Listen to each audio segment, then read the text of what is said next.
미국인들이 가장 존경하는 대통령 중에 한 명인 링컨은 젊은 시절부터 이 변호사 시절부터 그를 모욕하는 적이 있었으니 그 사람의 이름이 에드원 스탠턴입니다. 그는 기회가 있을 때마다 사람들에게 링컨의 외모와 특별히 촌스러운 이 옷차림을 조롱하며 다음과 같이 독서를 퍼붓고 조롱했다고 합니다. 여러분, 우리는 고릴라를 만나기 위해 아프리카에 갈 필요가 없습니다. 스프링필드에 가면 링컨이라는 고릴라를 만날 수 있기 때문입니다. 세월이 지나서 대통령이 된 링컨은 내각을 구성하면서 가장 중요한 장관인 국방부 장관 자리에 바로 그 스탠턴을 임명했습니다. 참모들은 이런 링컨의 결정에 놀라지 않을 수 없었습니다. 왜냐하면 링컨이 대통령이 당선되자 그가 바로 링컨이 대통령이 당선된 것은 국가적인 재난이라고 끊임없이 공격하고 비난했기 때문입니다. 그래서 모든 참모들은 그 결정에 대해서 좀 재고해 달라고 링컨 대통령에게 건의를 했습니다. 그는 당신을 비난하고 원수같이 대하는 원수 아닙니까? 원수는 내쳐야 되고 버려야 되지 않습니까? 라고 이렇게 건의하자 링컨이 빙그레 웃으면서 다음같이 말했다고 합니다. 저도 그렇게 생각합니다. 원수는 우리 마음속에 없애버려야 합니다. 그러나 원수를 죽여서 없애라는 말이 아니라 원수를 사랑으로 녹여 친구로 만들라는 그런 말씀이지요. 내가 아는 그 예수님은 바로 원수를 사랑하라고 했습니다. 이제 그 사람은 이렇게 임명함으로 말미암아 나의 적이 아닙니다. 나의 적이 없어서도 좋고 또한 그렇게 능력 있는 사람의 도움도 받을 수 있으니 제가 결정한 게 일석이조 아니겠습니까? 여러분, 우리가 주 안에 하나된 관계를 이루어 나갈 때 갈등에서 이렇게 완전히 벗어나 함께 승리하는 삶을 살아갈 수 있다는 것을 링컨 대통령의 일화를 통해서 살펴볼 수 있다는 겁니다. 오늘 말씀은 지난번에 기드온과 300용사가 미디안에 이렇게 전쟁에서 승리하고요. 그 적들을 추격하는 장면에서 주변의 지파들에게 도움을 요청하자 그들 모두가 주 안에 하나 되어서 함께 돕는 장면입니다. 다른 지파들이 정말 주 안에 하나 되어서 같이 전쟁하면서 승리를 만끽하게 되는데 그때 이 에브라임 지파는 약간 분열된 관계로 나가는 것을 보게 됩니다. 그럼 여러분, 주 안에 하나 될 때와 이렇게 분열된 관계로 나가게 될 때 어떤 결과를 우리는 경험하게 될까요?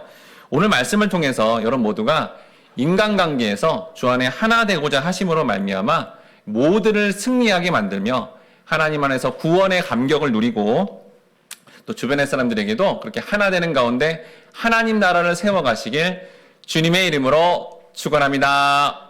첫 번째로 따라합니다. 주 안에 하나가 될 때 주 안에 하나가 될 때 영적 전쟁에서 승리하게 됩니다.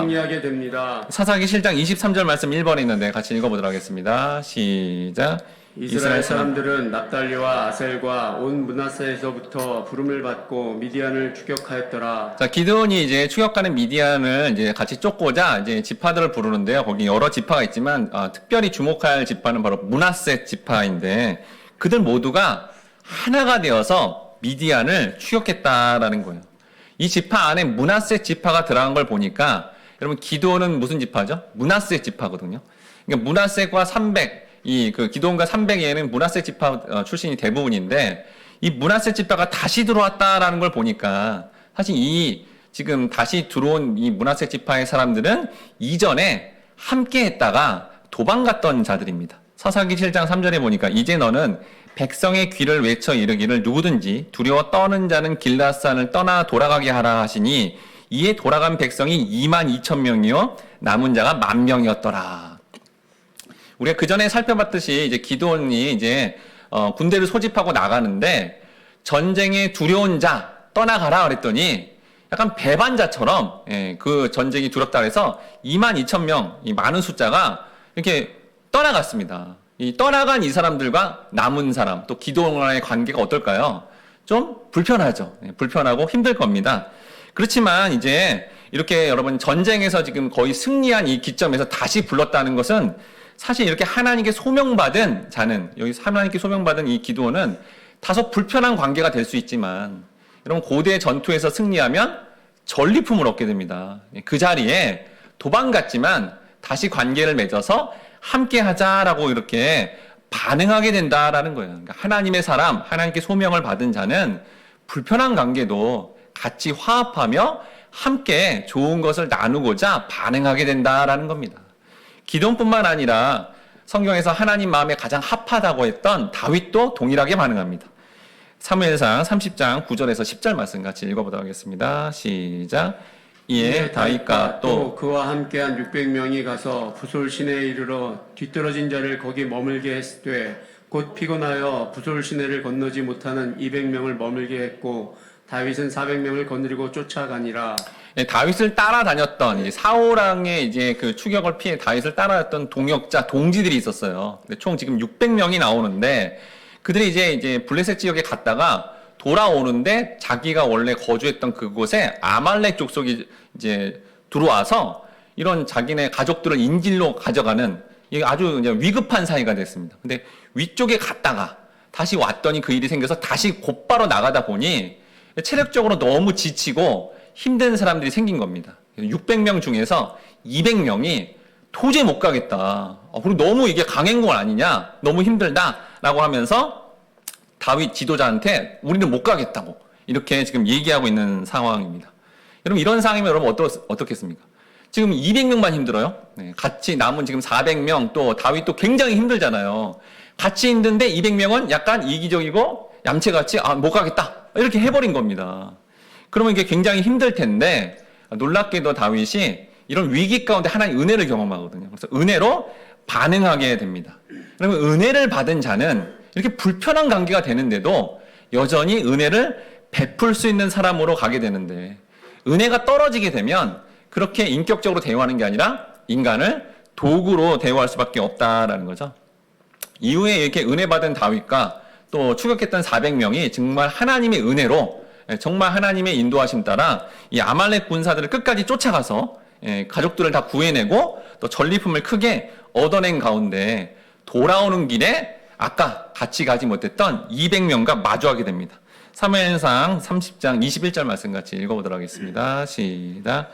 다윗이 전에 피곤하여 능히 자기를 따르지 못함으로 부솔 시내에 머물게 한 200명에게 오매 그들이 다윗과 그와 함께한 백성을 영접하러 나오는지라 다윗이 그 백성에게 이르러 문안하매. 여러분 남은 200명은 마음이 어땠을까요? 네.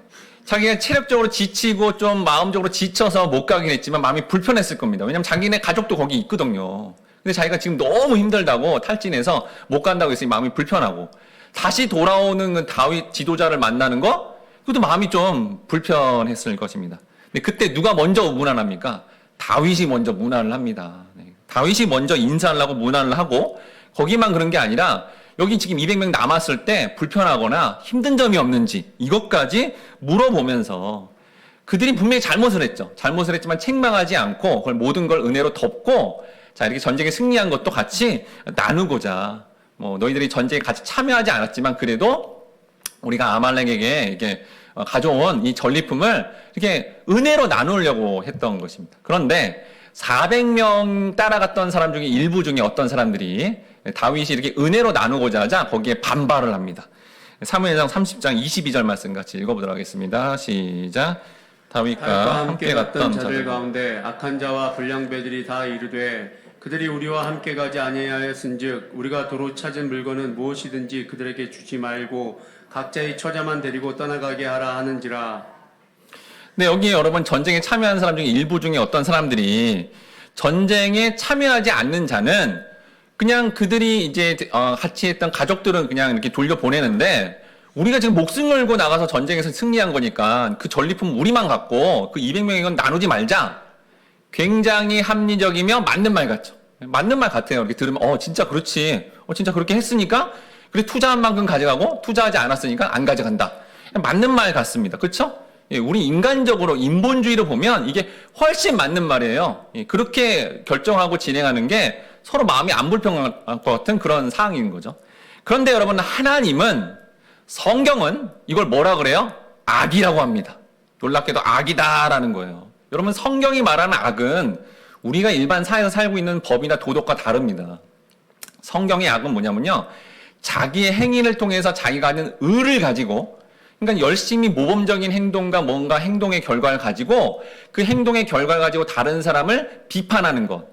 예수님 시대에 누구죠? 바리새인이죠. 율법을 열심히 지킨 행위를 가지고 지키지 못하는 자에게 비판해버리는 것. 이걸 뭐라 그래요? 악이다라고 하는 거예요. 악이다. 여기 이제 이 사람들을 불량배라 그랬잖아요. 불량배. 이 원어적 의미가 뭐냐면 마귀라는 뜻이에요. 자기의 어떤 그 하나님 은혜로 통해서 또 이제 승리한 거잖아요.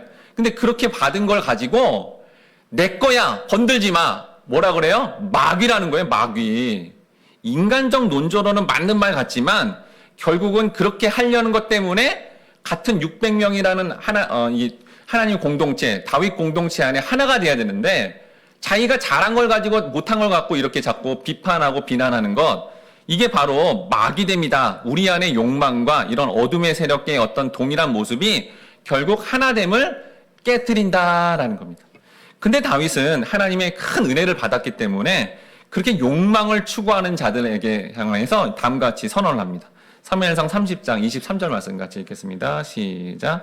다윗이 이르되 나의 형제들아 여호와께서 우리를 보호하시고 우리를 치러 온 그 군대를 우리 손에 넘기셨은즉 그가 우리에게 주신 것을 너희가 이같이 못하리라. 네, 인간적 생각으로는 그렇게 끝까지 쫓아가서 전쟁을 승리하는 자만 전리품을 갖는 게 맞는 것 같지만 다윗이 그게 맞지 않다는 거예요. 왜요? 그 전쟁의 승리를 다 누가 허락하신 거죠? 하나님이 허락했죠. 근데 여러분, 하나님은 우리에게 뭘 베풀어 주시죠? 은혜를 베풀어 주잖아요. 은혜가 뭐죠? 은혜는 원인을 따지지 않는 겁니다. 여러분, 하나님이 만약에 저를 비롯해서 여러분 모두를 원인 따져서 천국 보내겠다. 다 지옥가요, 다 지옥가. 누구도 죄를 짓지 않을 사람이 없거든요. 그러니까 원인을 따지지 않는 하나님의 원리를 다윗이 선언한 겁니다. 너희가 지금 원인과 결과, 너희들이 그렇게 했으니까 얻은 거 다 하고 얘네는 원인을 안 내었으니까 아니다. 이런 식으로 원인을 자꾸 따지는 거, 원인과 결과를 따지는 거는 이건 악이다. 하나님의 은혜로 우리가 이렇게 큰 승리를 거뒀기 때문에 은혜 가운데 원인, 그걸 다 내려놓고 이거를 누려야 된다. 다 나눠야 된다라고 다윗이 선언하게 되었고, 이 다윗의 선언은 이스라엘 역사상 모범적인 어떤 선례가 되어서 전쟁에 참여하지 않은 이스라엘 사람들 모두가 전리품을 얻게 하는, 모두가 은혜 받는 귀한 근거가 되었다라는 겁니다. 이렇게 다윗은 자기의 것을 뭔가 가지려고 하는 어떤 욕망을 가진 자들은 이렇게 분열된 관계로 가지만 하나님의 은혜를 내세우고 은혜를 선포하는 그 자리가 되면 우리는 놀랍게 주 안에 하나가 되고 또한 영적 전쟁에서 승리하게 된다라는 겁니다. 사사기 7장 24절 말씀 3번 있는데 같이 읽어보도록 하겠습니다. 시작. 기드온이 사자들을 보내서 에브라임 온 산지도 두루 다니게 하여 이르기를 내려와서 미디안을 치고 그들을 앞질러 벳바라와 유단강에 이르는 수로를 점령하라 하매 이에 에브라임 사람들이 다 모여 벳바라와 유단강에 이르는 수로를 점령하고, 기드온은 도망가는 이 미디안 군대가 이제 요단강을 건너지 못하도록, 이 요소에 에브라임 지파 보고 빨리 요단강 지역에 아주 중요 요소에 가라고 했습니다. 그랬더니 에브라임 지파가 지체 없이 모든 이가 다 기드온의 말 따라 이 수로로 점령하고 다음과 같은 전과를 크게 남기게 됩니다. 사사기 7장 25절 말씀 같이 읽겠습니다. 시작. 또 미디안의 방백 오렙과 세heb을 사로잡아 오렙은 오렙 바위에서 죽이고 세heb은 세heb 포도주 틀에서 죽이고 미디안을 추격하였고 오렙과 세heb의 머리를 요단강 건너편에서 기드온에게 가져왔더라. 여기 미디안의 방백 두 지도자의 이름이 나와요. 자, 이름이 뭐죠? 오렙이냐. 오렙은 뜻이 뭐냐면 까마귀라는 뜻이에요. 네. 그 다음에 스heb은 늑대라는 뜻입니다. 고대 근동의 사람들은 이렇게 사람 이름에 이렇게 들짐승이나 어떤 야생 동물의 이름을 이렇게 같이 했어요. 근데 그 이미지가 그렇다는 겁니다. 그러니까 까마귀가 뭐죠? 죽은 자 시체를 뜯어먹는 아주 불길한 새라고 여기는 거죠. 그러니까 안 좋은 의미죠. 또 늑대는 뭐죠? 사냥감을 향해서 아주 잔인하게 이렇게 뜯어가는 그런 모습을 보여주고 있으니까 이게 우리가 이전에 살폈던 이 미디안 이 족속들이 어떻게 했다고요? 이스라엘 백성들에게 너무 악랄하게 먹을 거 하나도 남기지 않고 싹 다 가져가 버리고 핍박하는 그러한 모습이다라는 거죠. 왜 이렇게 싹 다 가져가죠? 자기의 욕망만을 추구하는 자들이기 때문이죠. 이렇게 자신의 욕망만을 추구하는 자가 되면 관계를 다 깨트리고 결국 그런 관계에 깨트린 자의 비참한 최후가 뭔지 여기서 그대로 보여주고 있다라는 겁니다. 이스라엘의 생명을 위협했던 오획과 스헴을 죽이고 이를 기념하여 그들을 죽인 장소를 오렙 바위, 스헴 포도주 틀이라는 이름을 주어서 이스라엘의 승리가 이렇게 기념되었다라는 것을 보여줬다라는 겁니다. 이사야 10장 26절 말씀 같이 읽겠습니다. 시작. 만군의 여호와께서 채찍을 들어 그를 치시되 오랫바위에서 미디안을 쳐 죽이신 것 같이 하실 것이며 막대기를 드시되 바다를 향하여 애굽에서 하신 것 같이 하실 것이라. 자, 이렇게 이스라엘이 주 안에 하나가 되면 이사야 선지자를 통해서 보여주는 게 뭐죠? 그 관계를 깨트리는 어둠의 세력들, 마귀는 다 관계를 깨트리는데, 하나님과의 관계, 사람과의 관계를 깨트리는 건데, 그 관계를 깨트리는 어둠의 세력들은 철저하게 무너지게 된다라는 것을 보여준다라는 겁니다. 그럼 여러분, 우리가 주 안에 하나가 되려면 구체적으로 어떻게 해야 될까요? 흔히 여러분, 우리가 주 안에 하나 되자 그러면 서로 교제하고 같이 섬기면 된다라고 그렇게 말을 합니다. 하지만 여러분, 역사상 주 안에 완전한 하나가 되어서 이기적인 마음을 다 내려놓고 인류 역사상 정말 천국의 모습이 뭔지를 정확하게 보여준 공동체가 있으니 바로 초대교회 공동체입니다. 주 안에 하나가 된다는 게 어떤 건지를 실제 역사 속에서 보여줬죠. 여러분, 초대교회 공동체, 주 안에 완전한 하나를 보여준 이 공동체는 어떻게 이렇게 이상적인 공동체가 되었을까요? 사도행전 4장 33절 말씀 4번 있는데 같이 읽어보도록 하겠습니다. 시작. 사도들이 큰 권능으로 주 예수의 부활을 증언하니 무리가 큰 은혜를 받아. 자, 이 말씀에 보니까 이렇게 물건을 나누고 서로 하나 되는 어떤 모습들의 어떤 결과와 현상들은 그 원인이 뭐라는 거예요? 이 사람들이 어떻게 해서 이렇게 됐다는 거예요? 주 예수의 부활의 증언. 이게 뭡니까? 십자가와 부활이라는 복음의 말씀에 은혜를 받으면 저절로 하나 되고 물건을 나누고 서로 하나 되고 섬기는 일들이 저절로 일어나게 된다라는 겁니다.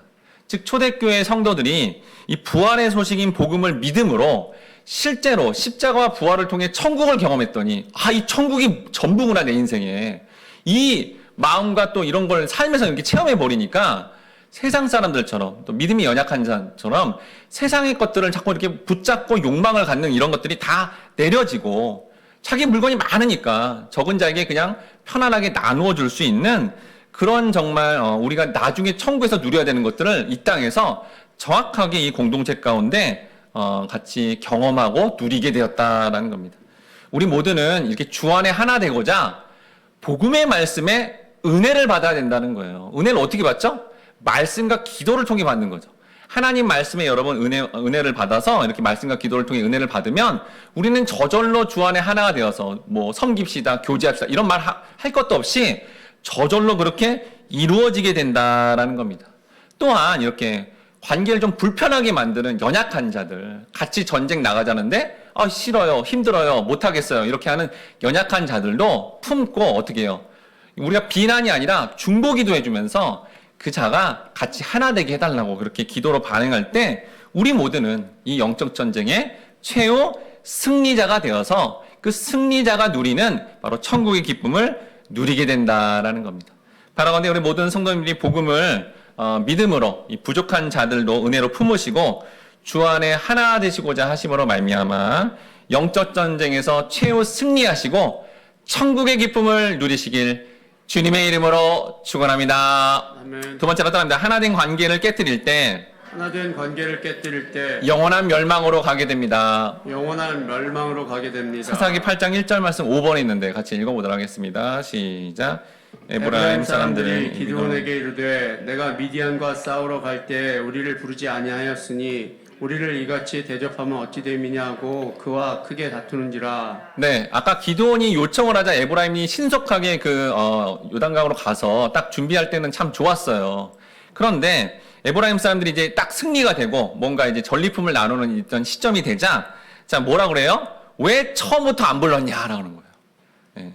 그럼 처음에 불렀으면 왔을까요? 안 왔겠죠. 네. 지금 자기네들도 미디안이 무서워서 가만히 있고 이제 눈치 보고 조심하고 있었던 그런 상황인데 이렇게 소문이나 이렇게 봤더니 기드온이 뭔가 승리할 것 같다니까 그때 불렀을 때는 즉각적으로 나간 건데 그건 감추고 지금 더 많은 이익을 위해 따지고 있는 장면입니다.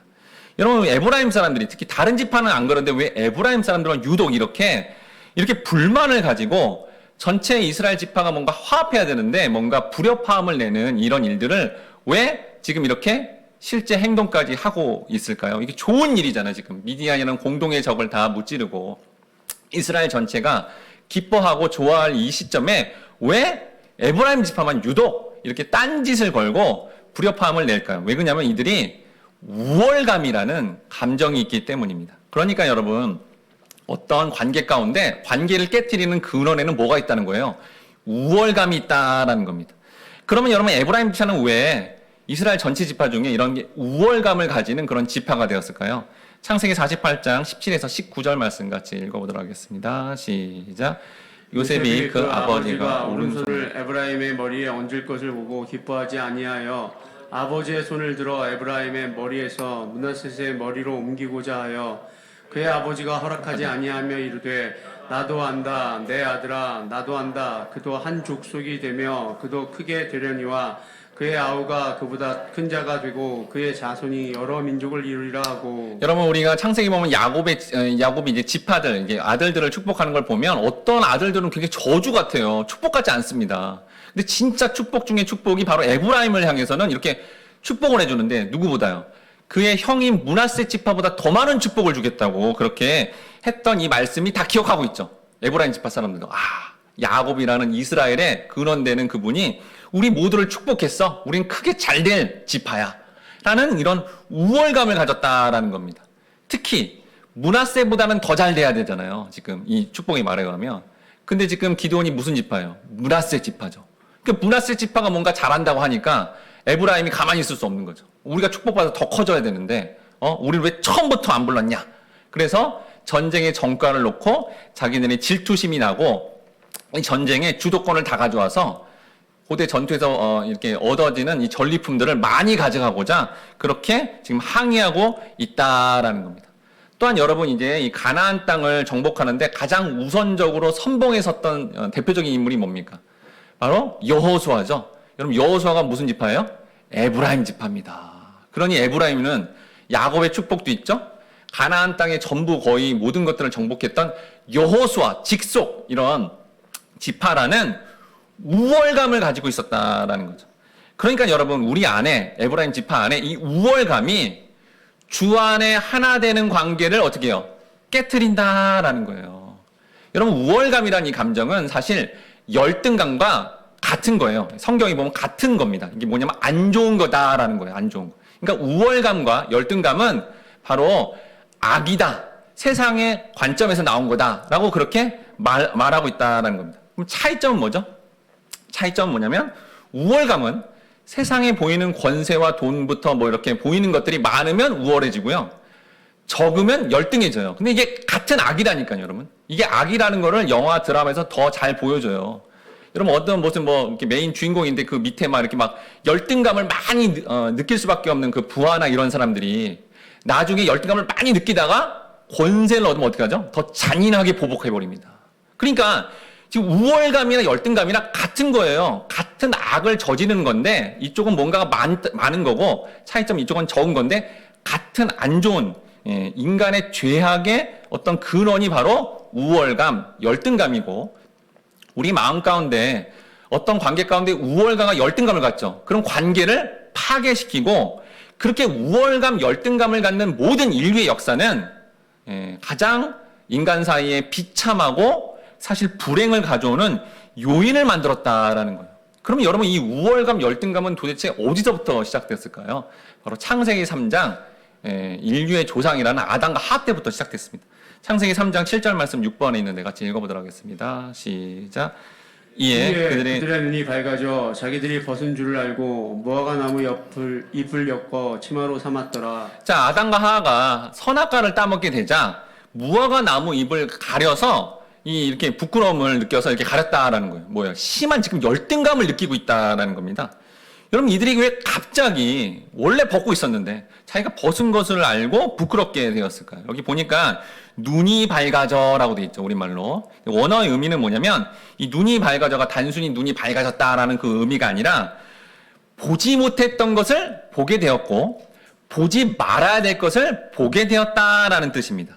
그러니까 이 말은 뭐냐면 여러분, 하나님이 아담과 하와를 이렇게 창조할 때는요, 하나님의 시각으로만 봤어요. 여러분, 우리가 이렇게 말씀을 깨달아서 교회 공동체 안에서 하나님의 시각만 가지면 우리는 얼마든지 행복하고요. 얼마든지 정말 이런 천국의 기쁨을 누릴 수 있다라는 거죠.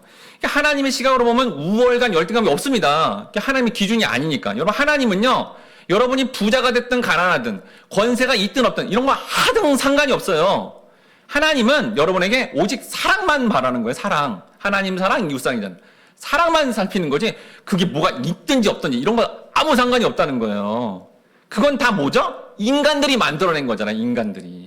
인간들이 다 만들어내서 거기서 이렇게 우월감을 만들고 열등감을 만들게 되는 그런 과정이었다라는 겁니다. 그런데 아담과 하와가 뭐예요? 죄를 딱 짓자마자 하나님의 시각으로서는 우월감, 열등감이 없었는데 죄를 짓자 우월, 열등에 이 죄의 시각이 들어온 거예요. 세상의 기준이 들어왔다라는 겁니다. 그래서 세상의 기준이 뭐라고요? 보이는 것으로, 아까 우월감, 열등감 했죠. 보이는 것으로 권세, 돈 이런 게 이걸로 있다 없다 이걸로 우월, 열등을 이렇게 가리게 함으로 말미암아 그때부터 열등감을 느낀 사람은 부끄럽게 된다라는 거예요. 그럼 여러분 도대체 아담과 하와는 뭐에 비교를 당해 부끄러움, 열등감을 가져서 부끄러움을 느끼게 되었을까요? 이건 여러분 아담과 하와 사이가 아니죠. 아담과 하와 사이는 원래 벌거벗고 있었다니까요. 여기 결혼하신 분은 알지만 벌거벗은 부부는 창피하지 않습니다. 서로. 최초의 인간은 원래부터 옷을 입지 않고 벌거벗었어요. 그러면 도대체 이들은 뭘 부끄러워서 지금 가리고 있는 거죠? 이들에게 이제 세상의 시각이 와서 보이는 게 있다 없다가 보이는 거예요. 자, 같은 류가 뭐예요? 포유류죠, 포유류. 인간도 포유류에 들어가잖아요. 같은 포유류에 해당되는 짐승들은 털 가죽 같은 옷을, 모피 옷 같은 걸 입는 거예요. 근데 자기를 봤더니 자기는 옷이 없다는 느낀 거죠. 자, 아까 말했죠. 세상의 기준에 있다 없다로 우월, 열등을 느끼는데 아담과 하와의 시각 가운데 짐승들은 가죽 같은 옷이 있는데 나는 옷이 없다라고 느껴지자 그때 열등감을 느껴 갑자기 부끄러운 나머지 자신의 모습을 가렸다라는 겁니다. 이렇게 여러분 하나님 기준이 아니라 세상의 기준을 받아들이는 순간 관계는 파괴된다는 거예요. 관계를 파괴하는 원천은 죄로 인해서 세상의 기준이 들어와서 서로 가진 걸 놓고 비교 평가함으로 말미암아 우월감, 열등감이 생겨서 관계를 파괴하고 행복을 빼앗기게 된다는 겁니다. 오늘날 여러분 모든 인간관계 다투는 이유가 뭐예요? 뭘로 오늘날에는 여러분 우월감, 열등감을 느끼죠? 옛날에 여러분 우리나라도 한 20, 30년 전만 해도 집안에 가문이 좋아야 된다. 아니 명예도 중요하다. 권세도 중요하다 했는데 지금은 딱 하나로 통일됐습니다. 어린이부터 나이 드신 분까지 전부 이걸로 비교 평가해서 우월감, 열등감을 느끼죠. 뭐죠? 돈입니다, 돈. 그래서 여러분 가족 안에서도 유산을 많이 남기죠? 그럼 반드시 갈등이 일어나요. 그 돈 때문에. 그거 갖고 우월감, 열등감을 느끼니까요. 그런데 유산이 적죠? 유산을 10만 원 남기겠다. 그러면 아주 평화롭게 지내요. 그걸로 열등감이나 우월감을 느끼지 않기 때문에 그렇다는 겁니다. 즉 세상의 기준을 적극적으로 받아들이면 돈에 민감하고 돈을 가지고 자꾸 이걸로 우월, 열등감을 느끼려고 그러면 그때 관계 파괴의 길로 우리는 갈 수밖에 없다라는 겁니다. 여러분 죄악된 세상은 계속 평균을 얘기해요. 평균을 얘기하죠. 그래서 이렇게 원래 사용해야 되는 목적이 있는데 그거를 그렇게 하지 않고 이 정도를 해야 돼. 자동차는 이 정도 타야 돼. 가방은 이 정도를 갖고 다녀야 돼. 사실 여러분 그거를 이렇게 자꾸 조장하는 게 바로 죄악된 세상의 모습이라는 거예요. 내가 편한 가방, 편한 차를 타고 다녀도 야 네가 이렇게 수준이 낮아? 하면서 자꾸 열등감을 느껴서 불행하게 만든다는 거예요. 행복했는데 자꾸 세상이 노는 그런 기준이 들어와 버리고 그걸 받아들인 순간 내 행복은 다 사라지게 된다라는 겁니다. 여러분 우리가 이렇게 말씀에 집중하지 못해서 자꾸 세상이 만드는 기준에 이 정도는 이 정도 갖춰야 되는데 이걸 못했네? 하고 여러분 부끄러워한다면 아직 진리가 뭔지 성경이 말하는 게 뭔지 하나님의 기준이 뭔지 모른 채 그 세상 사람들이 다 느낄 수밖에 없는 우월과 열등감 속에서 계속적인 불행한 삶을 살 수밖에 없다라는 거예요. 여러분 우리는 세상의 기준에 부끄러워할 게 아니라 하나님의 기준에 부끄러워해야 됩니다. 자, 하나님 뭘 본다고요? 사랑이요, 사랑. 여러분 우리가 하나님을 사랑한다 그러면 어떻게 되죠? 이렇게 주일날 예배 드리는 것뿐만 아니라 월요일부터 토요일까지 삶 속에 어떻게 해요? 하나님 사랑하는 게 뭐 해야 돼요? 예배해야 돼요, 예배. 근데 내가 월요일부터 토요일까지는 예배를 안 하고 사는 거예요. 말씀을 가까이 안 하고 살아요.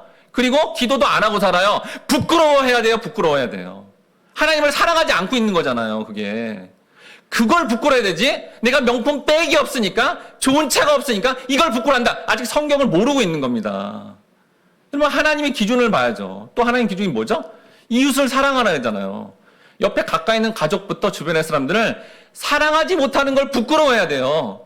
하나님, 내가 이렇게 사랑으로 반응하지 못하네요. 여전히 또 미워하네요. 또 질투하네요. 또 시기 질투하네요. 주님, 내가 사랑 없음을 용서해 주세요라고 하나님의 기준에 따라 부끄러워야 된다는 겁니다. 오히려 그 부끄러움 때문에 이제 그게 채워져서 하나님 앞에 하나님 사랑, 이웃 사랑으로 나간다면 그게 우리의 관계 가운데 참된 만족과 기쁨을 누리게 된다라는 거예요. 근데 기드온은 하나님의 은혜를 받은 거예요. 이렇게 이 하나님 사랑, 이웃 사랑을 깨닫게 된 거죠. 그래서 정말 말도 안 되는 이렇게 언저로 자기를 굉장히 불편하게 만들고 이렇게 힘들게 하는 에브라임 지파를 향해서 기드온은 다음과 같이 반응을 합니다. 사사기 8장 2절 말씀 7번 했는데 같이 읽어보도록 하겠습니다. 시작. 기드온이 그들에게 이르되 내가 이제 행한 일이 만물 포도가 아비에셀의 만물 포도보다 낫지 아니하냐. 여기 기드온이 에브라임의 끝물 포도가 아비에셀의 만물 포도가 낫다라는 표현은 맨 처음에 한 수확과 맨 나중에 수확이 이렇게 비교하는 게 아니라 정식으로 포도 재배를 한 거와 그냥 뒤에 남은 거를 가지고 이렇게 가져가는 것, 요거에 대한 비교입니다. 그러니까 하나님이 군대를 나가라 해서 정식으로 나간 기드온 자기들이 한 것보다 지금 남은 것, 후발주자로 돌아와서 이렇게 남은 거를 이렇게 처리하는 이 에브라임 지파의 정과가 훨씬 훌륭하다라고 얘기하는 거죠. 왜냐하면 기드온과 300용사는 지난번에 봤죠. 무기가 뭐라고요? 무기가 없어요, 사실. 나팔하고 항아리 횃불이었잖아요. 근데 하나님이 그렇게 은혜 가운데 승리하게 되었잖아요. 그런데 에브라임 지파는 무기를 가지고 와서 특히 전쟁을 직접 했는데 그 중에 또 누굴 잡아요? 아까 오레카 스앱이라는 지도자를 잡았으니 너희들의 공로가 우리보다 훨씬 크다라고 얘기를 한 거죠. 그러면서 이렇게 말합니다. 사사기 8장 3절 말씀 같이 읽어보도록 하겠습니다. 시작. 하나님이 미디안의 방백 오렉과 스앱을 너희 손에 넘겨주셨으니 내가 한 일이 어찌 능히 너희가 한 것에 비교되겠느냐 하니라. 기드온이 이 말을 하매 그때 그들의 노여움이 풀리니라. 기드온은 자신과 이 므낫세 지파는 너희 에브라임 지파보다 훨씬 열등하고 너희들은 나와 우리 므낫세 지파보다 훨씬 훌륭하다라고 그렇게 얘기했다는 거죠. 어떻게 기드온이 이렇게 말할 수 있어요? 굉장히 사실은 므낫세 지파 자신이 굉장히 목숨 걸고 큰 어떤 전쟁에 승리한 거잖아요. 자기를 원래 높여야 되고 이렇게 자기가 이렇게 우월감을 가지고 나가야 되는데도 불구하고 하나님의 은혜를 받으니까 아까 다윗처럼 은혜를 받으니까 이렇게 좀 불편하게 말을 해도 주 안에 하나 되고자 상대방을 치켜 세워주고 그렇게 올려주는 어떤 그런 반응을 하게 되었다라는 겁니다. 그럼 여러분 에브라임 지파는 어떻게 말해야 돼요? 원래 이렇게 말해야죠. 그렇지만 정말 기드온님이 우리 므낫세 지파가 먼저 선봉에 서서 이렇게 잘 싸워줘서 우리도 후발에 들어왔지만 서로 같이 협력해서 같이 승리했으니까 전리품도 이렇게 동등하게 나누고 이렇게 잘 지냅시다. 이렇게 말하는 게 원래 반응 아닙니까? 근데 에브라임 어떻게 해요? 노여움만 풀립니다. 막 열받았는데 노여움만 탁 풀리고 어떻게 되죠? 온갖 실리를 다 챙겨갑니다. 그러니까 그들은 이렇게 은혜로운 반응을 한 기드온 앞에서도 어떻게 해요?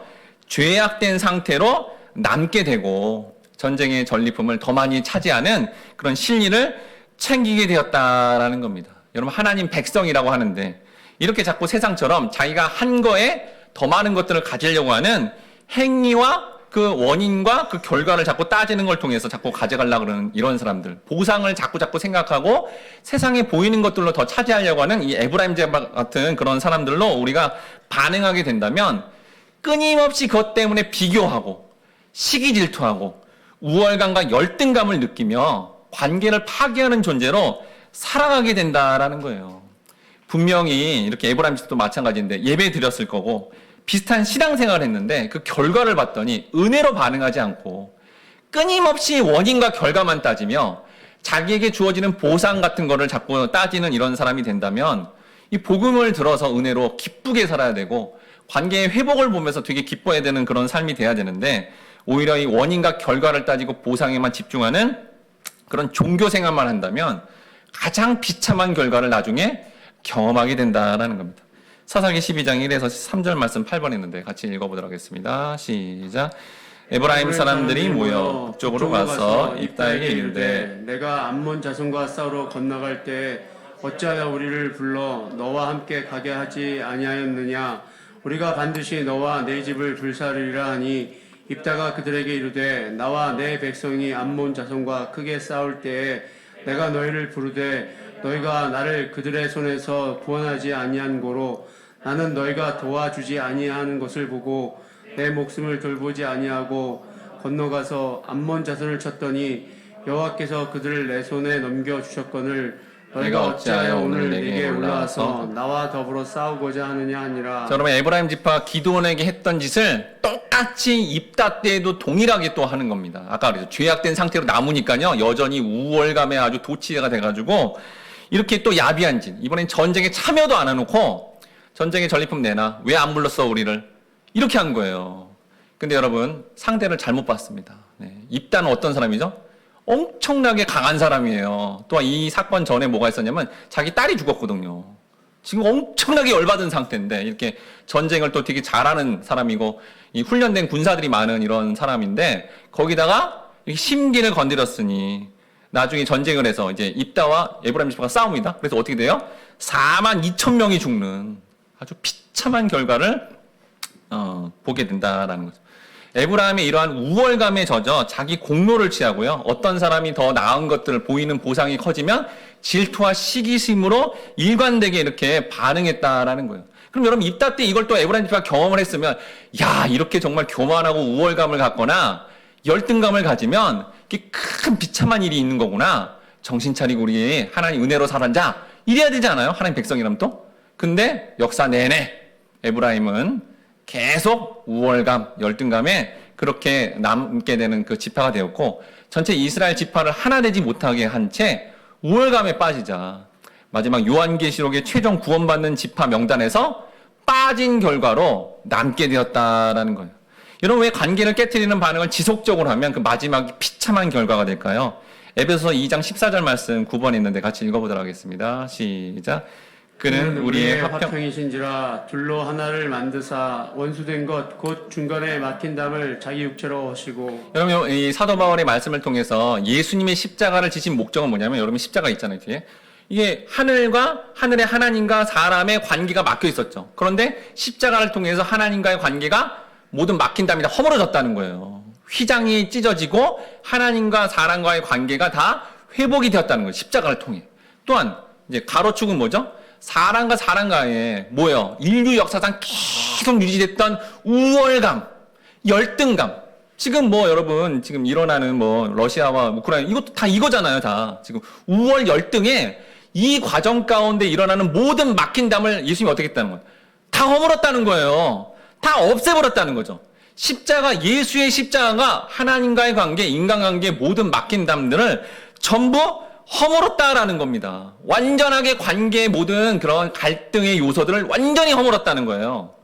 근데 여기가 지금 에베소서죠. 에베소 교회 안에 두 성도들이 서로 비판하고 시기 질투하고 있었어요. 그 중에 한 부류는 뭐냐면 헬라파 이 교인들입니다.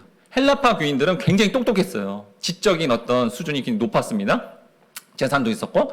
그런데 이 유대파 이렇게 그 기독교인들 교인을 봤더니 너무 고지식해. 너무 외골수야. 그러니까 막 비판을 했죠. 또 유대파 출신의 이 성도는 또 어떻게 해요? 헬라파 출신 봤더니 이 유대인들은 원래 이방인들 뭐였죠? 이방인들 개로 봤잖아요. 수준 안 되고 율법도 모르는 인간들. 이렇게 비난하고 있었던 거예요. 계속 끊임없이. 그러니까 바울이 뭐라 그래요? 사이좋게 지내자. 그렇게 갈등을 일으키면 안 돼. 라고 권하지 않았어요. 이 말씀을 한 거예요. 너희가 지금 예수님이 이런 모든 너희들 안에 지금 시기 질투하고 서로 비판하는 이 모든 막힌 담을 허물었는데 여전히 또 막힌 담을 니네들이 스스로 세우고 있어? 너희들은 지금 예수를 믿지 않고 있구나. 예수를 믿으면 반드시 하나님 관계, 사람 관계를 화합하고 용납하며 용서의 길을 가는 것인데 너희들이 그렇게 반응 안 하니 너희 지금 정신 차리고 이 말씀을 받아들여서 바로 온전하게 서야 된다라고 그렇게 선언하고 있다라는 겁니다. 여러분 복음은요 설득이나 제안을 하는 게 아닙니다. 그냥 선포예요. 선포. 그 선포 앞에 우리는 그렇구나.